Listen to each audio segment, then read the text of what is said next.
Once I'm driving past the officer on the side of the road, he immediately pulls out and cuts his lights on. So I pull right over. As I'm pulled over, like Mr. Julius says, I got my belongings. I reached into the glove box, looked the registration wasn't in there, but I had my phone and insurance already on my phone. So I just put my phone and wallet in my lap. And as I looked, my left window, my driver window and passenger window were both down. As I looked over to my left to see which side of the vehicle the officers were going to approach me from, I looked to my left and I saw like mucus that I had recently spit out of my window that, since you're driving, is just going to smack right onto the window.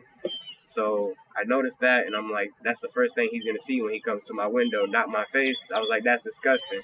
So I just immediately reached over and grabbed my son's blanket, didn't have a napkin or anything, just grabbed the blanket and reached over to wipe it off.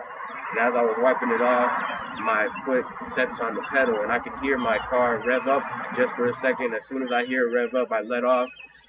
And as soon as I let off, you hear my car backfire and then shots right away. So as I'm wiping the windows and I hear my car backfire and then shots right away, my hands go straight up.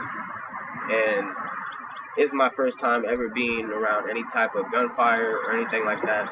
So as my hands are up, I'm in complete shock. I don't know what's going on. So I'm about to turn my head to see what's going on behind me. And just before I could do that, a bullet goes straight through my front windshield, directly over my steering wheel. And like I said, my hands was already out the window, so I was somewhat ducked, and I didn't turn my head all the way because I saw the bullet. And this is my first time ever seeing a bullet hole. So when I see a bullet hole in my front windshield, I'm in shock with my hands out. And like, quite literally seconds later, a bullet goes through my hand. So I immediately throw my hands higher because if they hit me, they can't stay up. They probably, I don't know if they saw my hands or what, but they're obviously out the window. So they hit me in my hands. I just threw them up higher.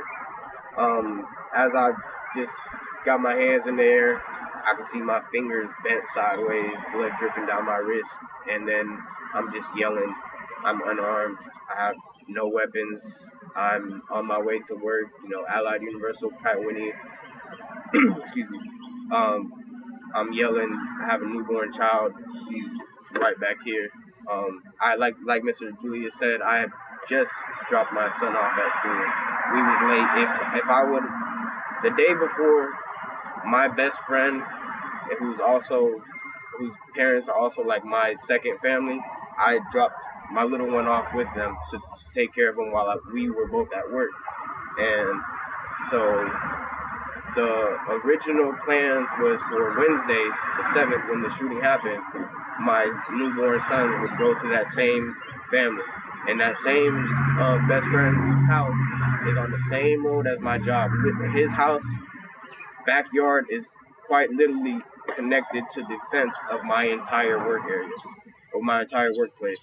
And so if he would have been in the back seat with me when this happened, or if I would have been taking him to my friend's house on Wednesday, I don't know. I can't even tell you what would have happened. And like I said, if I wouldn't have dropped my other son off at school, I don't know what would have happened. And even if I came out uninjured, and they still put those bullets in my car, there's no telling how anyone could react when I don't know what happened in my back seat.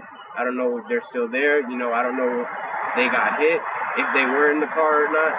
So I don't know how I could have possibly reacted with what would be going on in my head if they would have got hit and I would have, still been okay. And once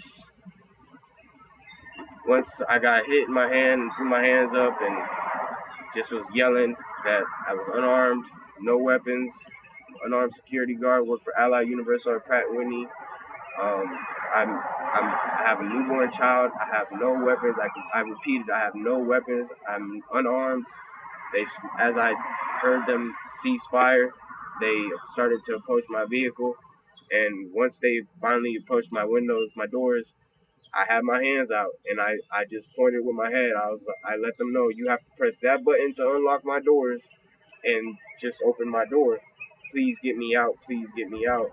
I think I got hit in my shoulder with everything that was going on. Something flew through the back window. I believe it was the glass or something, but hit my back seat and my left shoulder, and I thought I got hit in the shoulder. With adrenaline, I didn't feel nothing, but I knew for sure because I saw my finger got hit. So as soon as I get out the vehicle, they take me to the back of my car, and they have my arms straight up like this.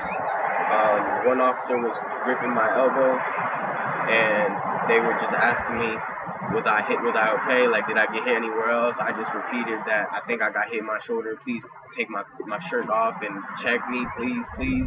They repeated that they weren't going to do that until the ambulance came. And so once the ambulance came, that's when the emergency responders were the ones to fully check me out and make sure I didn't get hit anywhere else.